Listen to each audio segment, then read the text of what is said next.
사랑하는 자로 정했습니다. 요절 말씀 7절을 같이 읽겠습니다. 7절 시작. 오직 너희는 믿음과 말과 지식과 모든 간절함과 우리를 사랑하는 이 모든 일에 풍성한 것 같이 이 은혜도 풍성하게 할지니라. 지난주 말씀에서 우리는 고린도 교회의 회개 역사에 대하여 들었습니다. 7장 9절입니다. 내가 지금 기뻐함은 너희로 근심하게 한 까닭이 아니오 도리어 너희가 근심함으로 회개함에 이른 까닭이라. 고린도 전서부터 우리가 쭉 살펴본 고린도 교회는 정말 문제가 많은 교회였습니다. 이로 인하여서 교회도 힘들고 성도들도 힘들고 바울도 힘들었습니다. 그런데 이제 하나님의 뜻대로 하는 근심, 거룩한 근심으로 말미암은 회개 역사가 그들에게 일어나고 있었습니다. 이는 바울에게도 큰 기쁨이 되었습니다. 한 명이 회개하면 하늘에서도 잔치가 열린다고 하니 바울도 이제 성도들과 함께 기쁨의 잔치라도 열어야 할 것 같습니다. 그런데 바울은 곧바로 고린도 성도들에게 무엇에 대하여 이야기를 합니까? 그 내용이 오늘 우리가 살펴볼 구제와 헌금에 관한 이야기입니다. 이제 막 회개했는데 헌금 이야기를 하면 다시 힘들어질 것 같습니다. 겨우 살려놓은 불씨인데 왠지 찬물을 끼얹는 것 같습니다. 하지만 바울이 이렇게 말하는 것은 그들에게 있는 은혜가 더욱 넘치게 하도록 위함입니다. 그들이 진정 주님 안에서 부유한 자들이 되는 비결이 있기 때문입니다. 우리도 헌금과 구제에 관해 이야기하면 마음속에서 왠지 모를 반발심부터 찾아오기 쉽습니다. 피곤한 몸을 이끌고 기도회에 참석했더니 순기 목자님 나주에서 여기까지 차를 몰고 왔더니 헌금 내라고 한다며 불만이 생길 수도 있습니다. 하지만 우리가 오늘 말씀을 잘 듣고 구제하고 섬기고 헌금하는 것이 왜 축복이며 은혜인가, 또 왜 진정 부유한 자가 되는 길인가를 잘 배울 수 있기를 기도합니다. 1절을 읽어보겠습니다. 1절 시작. 형제들아, 하나님께서 마게도냐 교회들에게 주신 은혜를 우리가 너희에게 알리노니. 바울은 먼저 하나님께서 마게도냐 교회들에게 베푸신 이 은혜의 소식을 고린도 성도들에게 전하여 줍니다. 일반적으로 은혜의 소식이라고 하면 무엇을 생각하게 됩니까? 마게도냐 교회에 엄청난 부흥의 역사가 있었더라. 그 교회에서 엄청 성공하여 유명한 사람이 나왔더라. 물질적으로도 부유하게 되었더라. 뭐 이런 주로 하나님께 받은 것들에 대하여 생각을 하기가 쉽습니다. 그런데 그들에게 임한 은혜가 무엇입니까? 우리 2절을 같이 읽어보겠습니다. 2절 시작. 환난의 많은 시련 가운데서 그들의 넘치는 기쁨과 극심한 가난이 그들의 풍성한 연보를 넘치도록 하게 하였느니라. 하나님이 그들에게 주신 은혜는 풍성한 연보를 넘치도록 하게 한 것입니다. 즉 구제 헌금을 넘치도록 했다는 것이 은혜라는 것입니다. 하나님께 받은 것이 아니라 드린 것이 은혜라는 것입니다. 당시 예루살렘 교회에는 극심한 기근이 찾아왔습니다. 그래서 가난으로 인하여 성도들은 매우 고통하고 있었습니다. 이런 예루살렘 교회를 돕고자 구제 헌금을 드린 것입니다. 그런데 마게도냐 교회의 형편도 어땠습니까? 환난에 많은 시련이 있다고 했습니다. 극심한 가난에 시달리고 있다고 했습니다. 마게도냐 교회는 그리스 북부 지방에 있는 빌립보, 데살로니가, 베레아 교회를 의미합니다. 우리는 지난 겨울에 데살로니가서를 공부하면서 데살로니가 교회 현실이 어떠한지를 잘 배웠습니다. 그들의 많은 환난과 핍박 가운데 있었다는 것을 보았습니다. 빌립보 교회도 마찬가지입니다. 빌립보 4장에서는 바울이 궁핍과 비천에 처할 때에 빌립보 교회가 자신의 괴로움과 함께 참여했다고 하였습니다. 빌립보 교회도 궁핍하고 비천에 처해 있었던 것입니다. 이렇게 많은 환난과 극심한 가난 중에 있으면 오히려 자신들도 구제해달라고 요청을 해야 할 것 같습니다. 예루살렘 교회만 신경 쓰지 말고 우리 교회도 좀 신경 써주세요. 바울에 이렇게 요구를 하고 서운한 감정을 내비쳐야 될 것 같습니다. 그런데 그들은 그렇게 하지 않았습니다. 환난의 많은 시련 가운데서 그들은 넘치는 기쁨으로 드렸습니다. 극심한 가난 가운데 오히려 풍성한 연보를 넘치도록 하였습니다. 3절을 보면 그들은 힘에 진하도록 자원했다고 하였습니다. 4절에서는 이 은혜와 성도 섬기는 일에 참여함에 대하여 우리에게 간절히 구하였다 이렇게 말하고 있습니다. 바울도 마게도냐 교회의 형편을 알았을 것입니다. 그래서 아마 그들은 예루살렘 교회 구제에서 뺐을 수도 있습니다. 그들을 배려한 것입니다. 그런데 오히려 그들이 제발 자신들도 참여하게 해달라고 간절히 구한 것입니다. 우리도 예루살렘 교회 구제 사역에 동참하겠다 이렇게 발벗고 나선 것입니다. 도대체 그들이 어떻게 이렇게 할 수 있었을까요? 우리 5절 같이 읽어보겠습니다. 5절 시작. 우리가 바라던 것뿐 아니라 그들이 먼저 자신을 주께 드리고 또 하나님의 뜻을 따라 우리에게 주었도다. 그들이 먼저 자신을 주께 드리고 라고 했습니다. 마게도냐 성도들이 이렇게 할 수 있었던 것은 그들이 먼저 자신을 주님께 드렸기 때문입니다. 자신의 삶을 거룩한 산 제사로 주님께 드렸습니다. 로마서 12장을 보면 너희 몸을 하나님이 기뻐하시는 거룩한 산 제물로 드리라 이렇게 말씀하셨습니다. 그리고는 그렇게 하면 오직 마음을 새롭게 함으로 변화를 받아 하나님의 선하시고 기뻐하시고 온전하신 뜻이 무엇인지 분별하게 된다고 하였습니다. 내가 나의 삶을 하나님께 온전히 드리면 하나님의 선하시고 기뻐하시고 온전하신 뜻을 분별하게 된다는 것입니다. 하나님의 뜻과 하나님의 마음을 알게 된다는 것입니다. 하나님의 마음을 품게 된다는 것입니다. 그럴 때 나의 형편과 상황을 먼저 생각하지 않습니다. 하나님께서 기뻐하시는 것이 무엇일까? 하나님의 마음이라면 지금 어떻게 하실까를 먼저 생각하게 되는 것입니다. 하나님의 마음을 품고 있다면 이 예루살렘 교회의 어려운 소식을 들었을 때에 마음이 가만히 있을 수가 없습니다. 내가 비록 극심하게 가난하고 콩 한 쪽밖에 없을지라도 그들을 외면할 수가 없게 됩니다. 하나님께서 나에게 이자들을 맡기셨음을 알고 콩 한 쪽도 반으로 갈라 나누어 주게 되는 것입니다. 고 이사무엘 선교사님의 전기를 보면 이런 내용이 있었습니다. 한 번은 베사라 선교사님이 이사무엘 선교사님에게 이 학생들이 공부하는 데 사용하는 종이값을 각자 지불하게 하자고 제안을 하셨습니다. 요즘도 A4값 비싸잖아요. 2층 컴퓨터 가면은 용지값이 많이 올랐습니다. 종이 아껴 씁시다 하고 요나용증 붙여놨어요. 요즘도 비싼데 그때는 얼마나 더 비쌌겠습니까? 학생들이 내게 하자. 학생들에게 주는 생활을 가르치는 것이 중요하다고 생각했습니다. 그런데 사무엘 선교사님은 아니 학생들이 무슨 돈이 있어 종이값을 내라고 하냐며 돈 많은 당신이 내라고 화를 내셨습니다. 1960년대 초에 얼마나 우리가 가난하였습니까? 학생들도 피폐한 삶을 살고 있었습니다. 그래서 사무엘 선교사님의 마음에도 우리는 가난하니 받는 것이 당연하다는 거지 근성이 자리 잡고 있었다고 고백을 하셨습니다.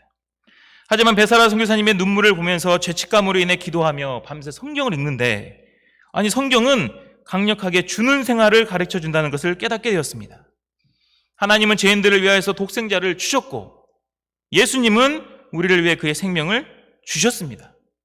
예수님도 너희가 먹을 것을 주라 하셨고 사도 바울도 주는 것이 받는 것보다 복되도다 이렇게 하였습니다. 사무엘 선교사님은 말씀에 감동을 받고 무등산에서 나무 뿌리를 뽑으며 막 회개 기도를 하셨습니다.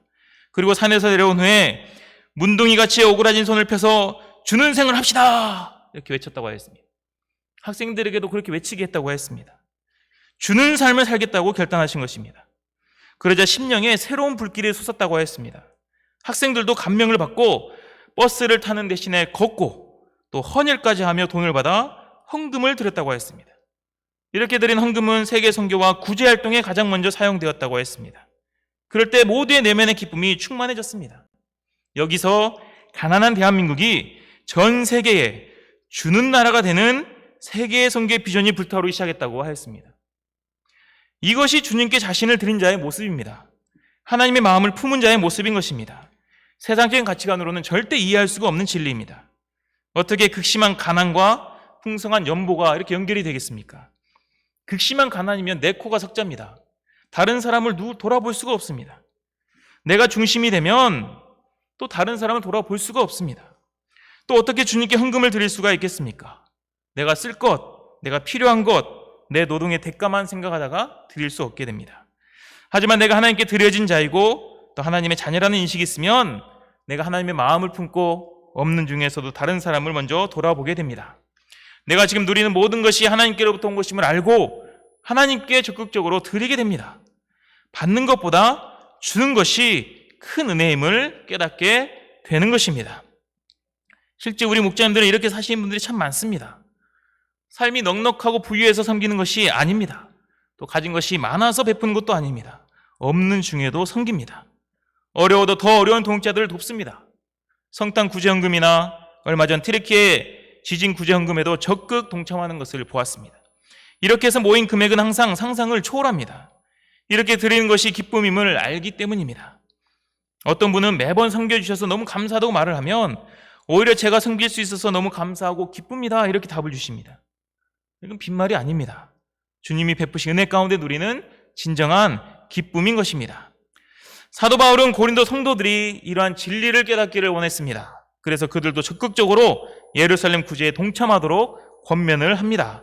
우리 6절을 보겠습니다. 6절을 같이 읽어보겠습니다. 시작. 그러므로 우리가 디도를 권하여 그가 이미 너희 가운데서 시작하였은즉 이 은혜를 그대로 성취하게 하라 하였노라. 고린도 교회는 이미 예루살렘 구제를 시작했었습니다. 10절 하반절을 보면 너희가 1년 전에 행하기를 먼저 시작할 뿐 아니라 원하기도 하였은즉 이렇게 말하고 있습니다. 마게도냐 교회가 구제 헌금을 드리기 1년 전부터 이미 고린도 교회는 예루살렘 교회 구제를 시작하였습니다. 그런데 중단된 상태였습니다. 고린도 교회에 들어온 세속적인 가치관들과 거짓 교사들로 인해 중단된 것입니다.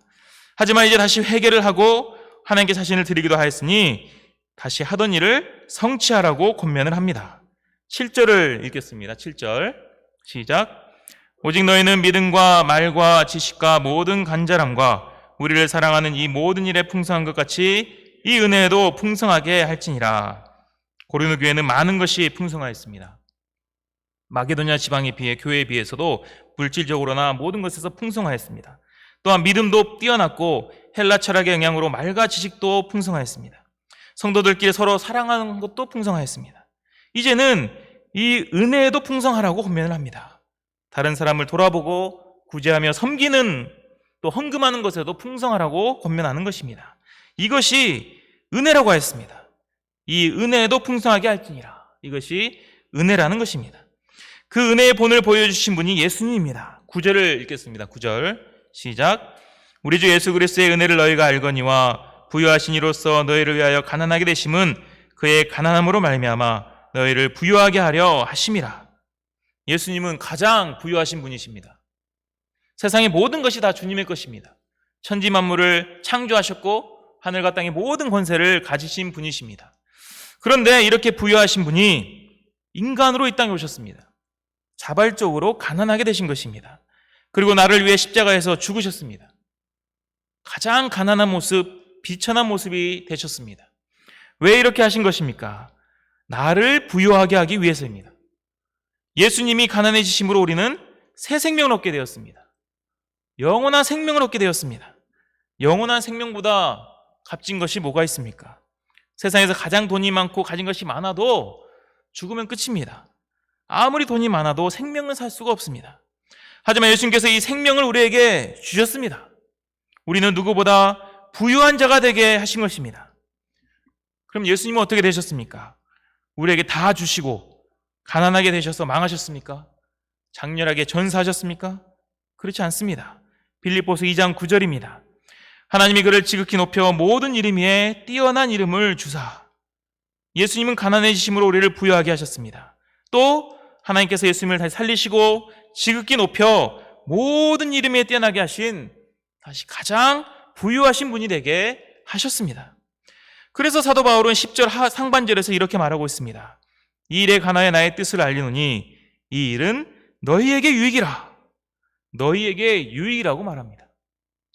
내가 누군가를 돕고 섬기는 것, 또 하나님께 드리는 것, 구제하고 헌금하는 것이 나에게 유익이라는 것입니다.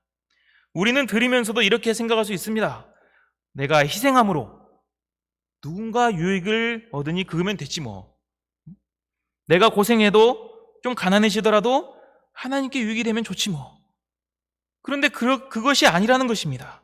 나에게 유익이라는 것입니다. 왜 그렇습니까? 예수님께서 우리를 위해 가난하게 되셨을 때에 우리도 부유하게 하시고 또 하나님께서 지극히 높이셨듯이 우리도 구제하고 헌금하고 섬기는 것이 누군가를 부유하게 하고 또 결국 나를 진정 부유하게 하기 때문입니다. 왜 우리가 부유하게 되는 것입니까? 지난 수요일 양식 말씀인 누가복음 6장 38절에서 예수님이 이렇게 말씀하셨습니다.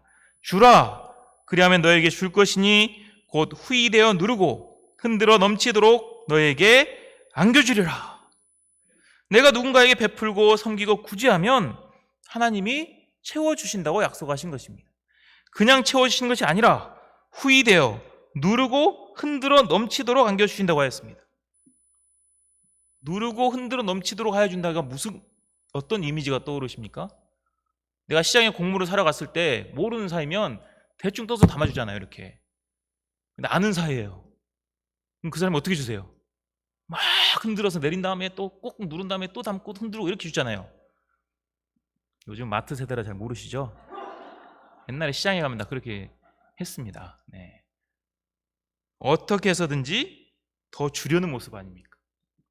후히되어 누르고 흔들어 넘치도록 안겨주신다는 것은 주님께서 어떻게 해서든지 우리에게 조금이라도 더 주시려는 모습인 것입니다. 잠언 11장 25절에서도 이렇게 말씀하셨습니다. 구제를 좋아하는 자는 풍족하여질 것이요 남을 윤택하게 하는 자는 자기도 윤택하여지리라. 구제를 하는 자들을 주님께서 풍족하게 하신다고 말씀하십니다. 왜 누군가를 구제하고 섬기는데 하나님께서 이렇게까지 축복을 해주시는 것일까요? 우리 12절을 읽어보겠습니다. 왜 그러신지 12절 시작. 할 마음만 있으면 있는 대로 받으실 터요 없는 것은 받지 아니하시리라. 앞에서 계속해서 예루살렘 교회 구제에 관하여 말하였습니다. 누군가 사람을 돕는 것에 대해 말하였습니다. 근데 12절 말씀을 보면 우리가 누군가를 구제하고 섬기는 것을 받는 분이 누구라는 것을 알 수 있습니까? 나는 상대방에서 하지만 하나님께서 받는 주체가 되신다는 것을 알 수가 있습니다. 마태복음 25장을 보면 예수님이 다시 오실 때 의인들에게 이렇게 말씀을 하십니다. 너희를 위하여 예비된 나라를 상속받으라. 내가 줄일 때 너희가 먹을 것을 주었고 목마를 때 마시게 하였고 나그네 되었을 때 영접하였고 헐 벗었을 때 옷을 입혔고 병들었을 때 돌보았고 옥에 갇혔을 때 와서 보았느니라. 이렇게 말씀하시죠. 그러자 의인들이 이렇게 묻습니다. 주여 우리가 어느 때 주께 그렇게 하였습니까? 우린 그런 적이 없는데요. 이렇게 묻습니다. 그러자 예수님이 말씀하십니다. 내가 진실로 너에게 이르노니 너희가 여기 내 형제 중에 지극히 작은 자 하나에게 한 것이 곧 내게 한 것이니라. 나는 누군가를 섬기고 구제를 합니다. 또 양들을 위해서 헌신하고 섬깁니다. 나의 시간과 물질을 쪼개서 영혼들을 돕습니다. 나는 사람에게 합니다. 하지만 주님은 자신에게 하는 것으로 여기십니다. 주님께 바치는 것으로 받으십니다. 그러니 주님이 받으셨으니 주님께서 채워주시는 것입니다. 축복해 주십니다. 나에게 100이 있어서 50을 주님께 드리며 또 누군가를 구제하고 섬겼다면 그 50의 몇 배를 주님이 채워주십니다. 그 채워주시는 과정을 통해 하나님의 살아계심도 체험하고 나와 함께 하심도 체험하고 주님의 놀라운 능력도 체험합니다. 그 과정 속에서 은혜를 받는 것입니다. 그런데 100이 있는데 50을 나를 위해서만 사용한다면 내가 그 빈 곳을 또 죽으라 채워야 합니다. 채우려고 죽으라 노력해도 또 다 채울 수도 없습니다. 그러니 맨날 인생이 힘들다고 말합니다. 주님의 은혜를 체험하지도 못합니다. 그래서 잠언 11장 24절은 이렇게 말합니다. 흩어 구제하여도 더욱 구하게 되는 일이 있나니 과도히 아껴도 가난하게 될 뿐이니라. 이렇게 말하고 있습니다. 구하게 되면 부하게 되지만 내 것을 아끼면 더 가난하게 된다는 것입니다. 이런 유명한 찬양도 있지 않습니까? 이상하다 동전 한 입 움켜잡으면 없어지고 쓰고 빌려주면 풍성해져 땅 위에 가득 차네. 오! 이런 찬양 있잖아요. 그죠? 내가 자꾸 내 것을 움켜잡으면 없어지지만 쓰고 빌려주고 베풀면 풍성해진다고 CBF 찬양에서도 가르쳐줍니다. 이럴 때 우리가 누군가를 섬길 수 있고 주님께 드릴 수 있다는 것이 얼마나 큰 은혜입니까? 나에게 얼마나 큰 유익이 되는 것입니까? 수요일 소감 발표하신 윤요서 목자님께서 JBF 영혼들을 섬기면서 버겁고 힘들 때도 많지만 또 때로는 힘에 지나도록 섬기는 것 같지만 자신의 다리에 힘을 주는 직분이라고 고백하였습니다. 말씀을 듣는 30개의 눈동자가 가슴에 별로 다가왔다고 아주 시적인 표현을 이렇게 사용하셨습니다. 이들이 일어나고 송아지같이 뛰는 것이 꿈이 되었다고 하였습니다. 삶의 스케일이 정말 달라졌습니다. 40대 중반이시지만 비전과 꿈의 사람이 되셨습니다. 내 자녀 문제만으로 벅차다며 손을 피지 않았다면, 섬기지 않았다면 결코 체험할 수 없는 주님의 은혜인 것입니다. 우리가 주님께 드리는 것에, 그리고 누군가를 구제하는 것에, 한 영혼을 돕고 섬기는 것에 풍성한 자들이 되기를 기도합니다. 이것은 우리를 푸시하거나 부담을 주거나 힘들게 하려고 주시는 말씀이 아닙니다. 나는 지금 충분히 드리고 섬기고 있는데 왜 자꾸 더 섬기라고만 하고 베풀라고만 하고 드리라고만 하냐며 불만을 가질 말씀도 아닙니다. 우리가 드릴 수 있다는 것이 하나님께서 우리에게 베푸신 은혜임을 알도록 주시는 말씀입니다. 우리의 유익을 위해 주시는 하나님의 말씀입니다. 우리가 진정 부유한 자가 되는 진리의 말씀임을 믿습니다. 우리의 드림과 섬김을 크게 축복하신 하나님을 굳게 믿고 하나님 안에서 진정 부유한 자가 되기를 기도합니다. 우리가 드리는 가운데 우리의 삶을 풍성하게 하시는 이 하나님의 손길을 체험하며 살아갈 수 있기를 기도합니다. 기도하겠습니다. 하나님 아버지, 오늘 고린도서 말씀을 통하여서 진정 부유한 자가 어떤 자인지를 가르쳐 주심에 감사합니다. 마게도냐 교회의 본을 보면서 많이 배우게 됩니다. 환난과 핍박과 극심한 가난 중에서도 풍성하게 연보를 드린 것처럼, 그것이 은혜라고 말하는 사도 바울처럼 우리가 누군가를 구제할 수 있고 주님께 드릴 수 있다는 것이 큰 은혜임을 깨닫습니다. 우리에게 유익이 된다고 가르쳐 주셔서 감사합니다. 우리가 적조 드릴 때 주님께서 채워주시고 베풀어 주시고 축복해 주심을 믿습니다. 우리가 한 영혼을 위해서 섬기고 베푸는 것이 가장 큰 축복의 기름을 알고 나에게 맡겨진 영혼들을 위해 섬기고 베풀고 나의 것을 나눠주는 삶을 살아갈 수 있도록 도와주시기를 간절하게 기도합니다. 감사하며 예수님의 이름으로 기도합니다. 아멘.